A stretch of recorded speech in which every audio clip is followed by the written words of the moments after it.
ফুলশয্যার রাতে ঘরে সব লণ্ডভণ্ড হয়ে ছড়িয়ে ছিটিয়ে পড়ে আছে। আমি গা ভর্তি গহনা, ভারী লেহেঙ্গা পরে চুপচাপ এক কোণে দাঁড়িয়ে আছি। হঠাৎই পুরুষালী চিৎকারে আমি কেঁপে উঠলাম। এই বিয়ে আমি মানি না, তাই আপনাকেও স্ত্রী মর্যাদা আমি দেব না, বুঝেছেন? যদি আমার কাছে স্ত্রী মর্যাদা চাইতে আসেন তাহলে ঠিক এই ঘরের মতো আপনার জীবনটা তছনছ করে দেব আমি। কথাগুলো বলে খটখট করে ঘর থেকে বেরিয়ে গেলেন তিনি। আমার স্বামী তিনি তো আমার স্ত্রী হিসেবে মানেনি না, কিন্তু তাই জন্য কি আমিও তাকে স্বামী হিসেবে মানব না?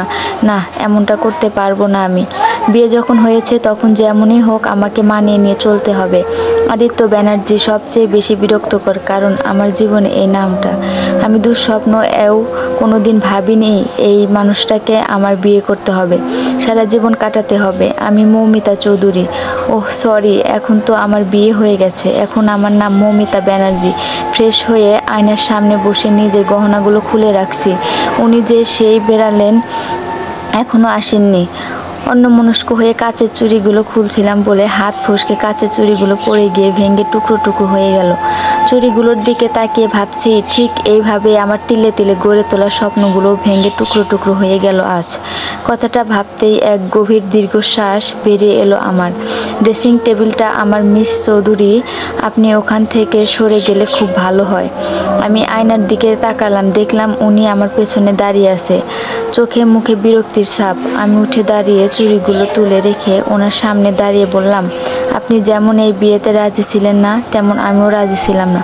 অযথা আমার ওপর এভাবে চটপাট করে লাভ হবে না। বিয়েটা যখন হয়ে গেছে তা অস্বীকার করে কি কোনো লাভ আছে? উনি আমার হাতের কবজি শক্ত করে চেপে ধরলেন, আর তার ফলে চুড়িগুলো ভেঙে যেতে লাগলো।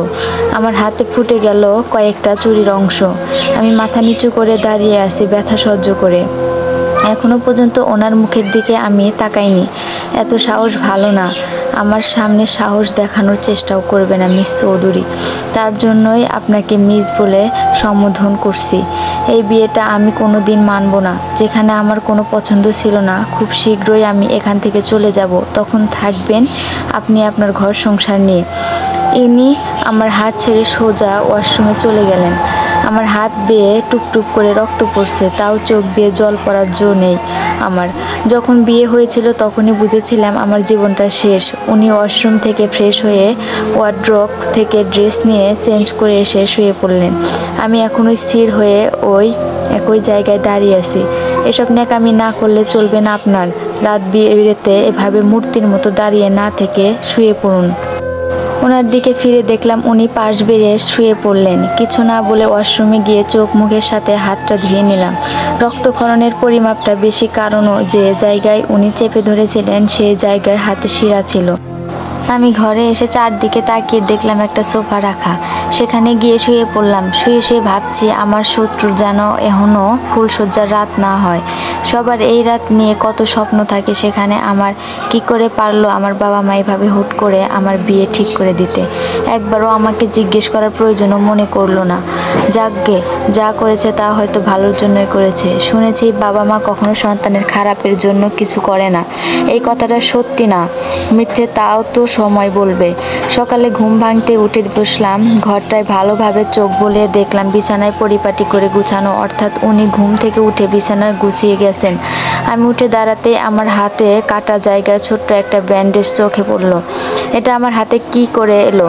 আমি তো রাতে এমনি শুয়ে পড়েছিলাম। তাহলে কি? উনি নিজেই প্রশ্ন করে উত্তর পেলাম, হ্যাঁ, উনি ছাড়া আর কেউ বা ছিল এই ঘরে? দরজা তো বন্ধ ভিতর থেকে, তাই কেউ আসতেও পারবে না। মানুষটা যে কেমন তা বুঝতে একটু সময় লাগবে আমার। কিন্তু উনি তো আমার সেই সময়টুকুও দেবেন না।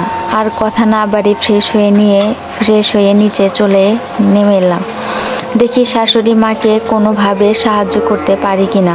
শাশুড়ি মাকে উদাসীন হয়ে ড্রয়িং রুমে বসে থাকতে দেখে আমি একটু অবাক হলাম। মা, আপনি এভাবে এখানে বসে আছেন যে? কোনো সমস্যা হয়েছে? শাশুড়ি মা আমার দিকে করুণভাবে তাকালেন। আমার হাত ধরে ওনার পাশে বসে বললেন, আমায় ক্ষমা করে দাও বৌমা। আমি ভাবিনি আমরা তোমার জীবনটা এভাবে নষ্ট করে দেব। আমি কিছু বুঝলাম না মা, কি হয়েছে একটু খুলে বলবেন? আদি চলে গেছে আজ সকালে নিজের ইউনিভার্সিটিতে।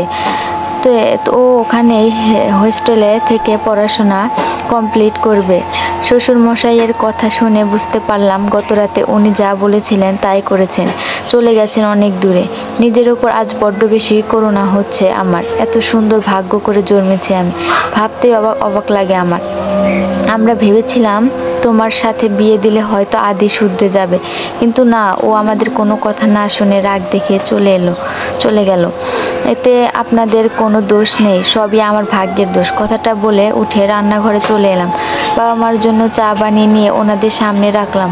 বৌমা, তোমার না ইচ্ছে ছিল ইংরেজি অনার্স করার, সেটা তো যাদবপুর ইউনিভার্সিটি থেকে, তাই না? হ্যাঁ বাবা, কিন্তু হঠাৎ এই প্রশ্ন। আমি তোমায় যাদবপুর ইউনিভার্সিটিতে ভর্তি করে দেব।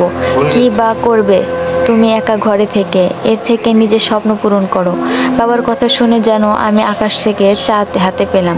শত কষ্টের মাঝেও এক চিলটে সুখ খুঁজে পেলাম। এবার আমি আমার স্বপ্নকে আঁকড়ে ধরে বেঁচে থাকবো। সব মেয়েকে আর স্বামীর সোহাগ সমর্থন পাশে পায়, আমিও না হয় নিজেকে সেই সব মেয়েদের দলে মেনে নিলাম। বাবা, আমি যাদবপুর থেকে পড়াশোনা করতে চাই। সে কি, কেন? এখান থেকে মানে কলকাতা থেকে তো যাদবপুর বেশি দূর নয়, ট্রেনিংয়ে গেলে বেশি সময় লাগবে না। না, আসলে আমি ইউনিভার্সিটিতে কাছাকাছি থেকে পড়তে চাই। আপনি প্লিজ ওখানে একটা হোস্টেলের ব্যবস্থা করে দিন।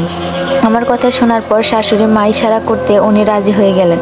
মা হয়তো বুঝতে পেরেছেন আমি কেন ওখান থেকে পড়াশোনা করতে চাইছি। আসলে এই ঘরে থাকা আমার পক্ষে সম্ভব না, কিছুতেই না। আমি দূরে যেতে চাই ওনার থেকে, উনি সম্পর্কিত সব কিছু থেকে। পরবর্তী পাঠটি পড়ার জন্য